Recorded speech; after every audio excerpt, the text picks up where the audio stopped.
Welcome to another Indie Dev Showcase, highlighting the many indie games we play here on the channel. If you'd like to submit a game for a future video, please reach out. But otherwise, let's begin.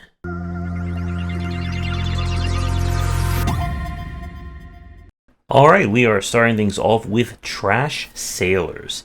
This is a kind of trash punk meets lovers in a dangerous space-time, where you and up to a total of 4 players are trying to navigate these seas here, picking up trash and keeping your raft afloat. The challenge of this one is that you need people to be steering the boat, as well as providing you with different space or weight in order to shift and tilt the boat in different directions. Each mission will have you navigating with randomized items popping up. In order to get more fuel and more parts, you need to put in the prerequisite or the required pieces of trash into your little trash compactor in the middle. Now, what makes this game very interesting is that, like with a lot of the other co-op style games, it's all about that chaotic fun of, what are we doing? Somebody get on the steering. Why are we all crashing and dying? Progress is measured by finding bottles that will contain various notes, and you need to collect certain amounts of them to unlock each new level. The problem that this game has, much like with a lot of the other co-op centric games, is that it really is going to be a game that you can only play at its most with a full group of people. I cannot imagine playing this game by yourself and being able to navigate and do everything at the same time. I would say you would need at least 2, maybe 3 people at minimum to enjoy it. And if you don't have that, this is probably not the best game to play. But if you and your friends are looking for another co-op game to chaotically go through, then I would check this one out. We now have Firegirl. This was an action roguelike that was released, I believe it was in late 2021 or early 2022. What we have here is a game where you play as our heroine, the Firegirl, who's trying to save the city from apparently demonic fire and trying to bring back the prestige and renown of the fire department. Your mission is to explore random or procedurally generated areas to rescue people, earn fans, and try not to get burned by anything out there. The levels themselves are built procedurally generated. Each level has these kinds of chunks of areas that when you move from one to the next, it locks or closes up the previous one. So as long as you're moving forward, you will just keep moving to either an exit or 2 points of interest. The people that you rescue, as well as your money, acts as your gating mechanic to unlock new features, upgrades, that kind of thing. With that said, however, the game launched with some very shaky issues in terms of the controls and general look. The camera, I feel, doesn't do a good job of presenting you with threats as you're moving up and down in the level. You see, you use your fire hose to kind of launch yourself jetpack style around. But the issue with the camera is that there are very much cases where you will jump, and by the time the enemy that's going to hit you is on screen, it's too late to readjust. And when you run out of health or you fall into a pit, your run is over. And while the runs themselves are on the shorter side, it doesn't really feel as interesting to explore these levels. Because of the proc-gen approach, you have these cases where you want to explore an area, but if you went too far in one, it gets closed off. And you're kind of left just scratching your head about the geometry and the maze-like nature of it. Now, the game did receive several updates after launch to try and correct these issues, and I don't know if the game ever got to the point of being improved. But it's a very interesting idea that if you're looking for a firefighting based roguelite, I would at least give it a check. But again, the issues do make it a harder sell, I think, than some of the other games we've played. We now have White Shadows. This is a kind of puzzle platformer style game. It is a dystopian future right out of Animal Farm.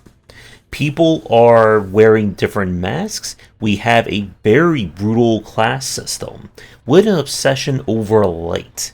You play as this crow girl here, who's trying to figure out what is going on and what is her destiny, while exploring the various sects and areas of this brutal city. So again, this is definitely pure puzzle platforming through and through. Each area is filled with a collection of puzzles and environmental hazards, which you will have to figure out how to best navigate without being shot, electrocuted, fall to your death, and other things. There are a few hidden things for you to find, but most often, or more than not, this is going to be about just how to move through each vignette to the next one. The game is shown entirely in this noir style, so there's no other color than what you're seeing on screen. And this is one of those games where what you see is what you get. If you're hoping for like a different take on puzzle platforming or adventure platforming, White Shadows doesn't really do too much in that respect. I like the aesthetic tones of the city. There's one section that's kind of like a quote-unquote boss fight that I thought was well done. I was hoping for more of that in this game, but instead it focuses more on the same beats and notes that we see from games like Limbo, Inside, and so on. If you're a fan of kind of puzzle platforming, I would recommend this one. But if you're all puzzled and jumped out, I don't feel White Shadows is going to be the right game for you. But with that said, we're going to take a quick break, and when we come back, we have 3 more games for our showcase. And as always, if you're interested in my thoughts on design, then check out my game design books. For entry-level students, we have 20 essential games to study, and then the Game Design Deep Dive series that takes an extensive look at different genres, with more coming soon. Now for something with a lot more color to it, we have Shovel Knight Pocket Dungeon. This is one of the other kind of spin-off games from the Shovel Knight brand, and we trade in platforming for block puzzle-based design. It's up to us to dig our way out of danger as we deal with ever-escalating drops of enemies, loot, and more that we have to deal with. So the twist of this one is that as you hit enemies, you also trade damage. If you can hit enemies or multiple enemies of the same kind, the combat or you combo to hit all of them. You'll collect treasures, loot, and things that can augment your abilities to dig and so on. The challenge here is that because everything drops down whether or not you move, there is this frantic pace of trying to align enemies for combos, keep yourself from being buried, and of course keep moving through the levels and even fighting bosses. My issue with this one is that I'm just not a huge fan of the kind of frantic pace of this one. You're talking to someone who's already bad enough at Tetris, let alone a block game where enemies can attack you at the same time. If you're hoping for kind of the action-oriented focus of the original Shovel Knight, this is definitely not going to be the game for you.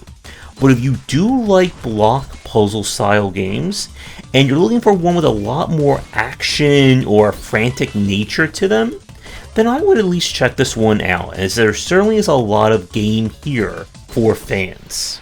And now we have Scarf. This is a game that, as you guessed it, is about a character who wears a scarf. Our story is that we are this child here who is exploring this world with some kind of crazy or strange corruption that is trying to overtake him and the world around him. And as per 3D platformer rules, in order to save everything, we are going to have to run, jump, and do our platforming around in order to figure out what is going on. The look and general aesthetic of Scarf reminds me a lot of Omno that we played. I think this was in 2022 as well. But it's kind of more like artistic but still like minimalistic look to it that I think serves this game well. As for the general play, you're going to be going around each area collecting various MacGuffins that will open things up. There are also mysterious orbs that act as kind of like the game's secret collectible that can lead you to different endings as well. In terms of the platforming, it felt alright to move around and jump, but like with some of the older 3D indie platformers I've played, it didn't feel like there was enough new or different aspects to the movement tech. And that's one of the big things about Scarf, is that this is more on the puzzle exploration side rather than on the physicality and jump tech that we see from other platformers. If you're hoping to find environmental skips and advanced moving, this is not going to be the game for you. And similar to White Shadows earlier in this video, this is by no means a bad game. If you're looking for more of a laid-back 3D platformer, I would definitely check out Scarf. But if you're hoping for one that has a lot more like new elements and unique tech to it, then this may not be the best one for you. For our last game, this is the Gunk. This is from Image and Form Games, the makers of the SteamWorld Bot and SteamWorld Heist franchise, and it is very different from their usual titles. This is a third-person kind of action-adventure game.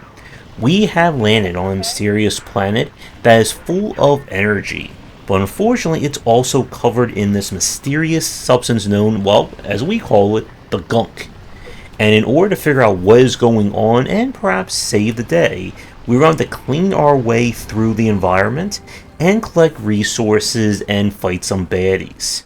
So this is a linear action-adventure game. You'll move through each area trying to find various resources that you can use to upgrade your character, but for the most part, you enter a new area, there is gunk all around, and you are going to clean up enough of it to kind of quote-unquote purify the area, which will bring back life and will open up the route to the next spot.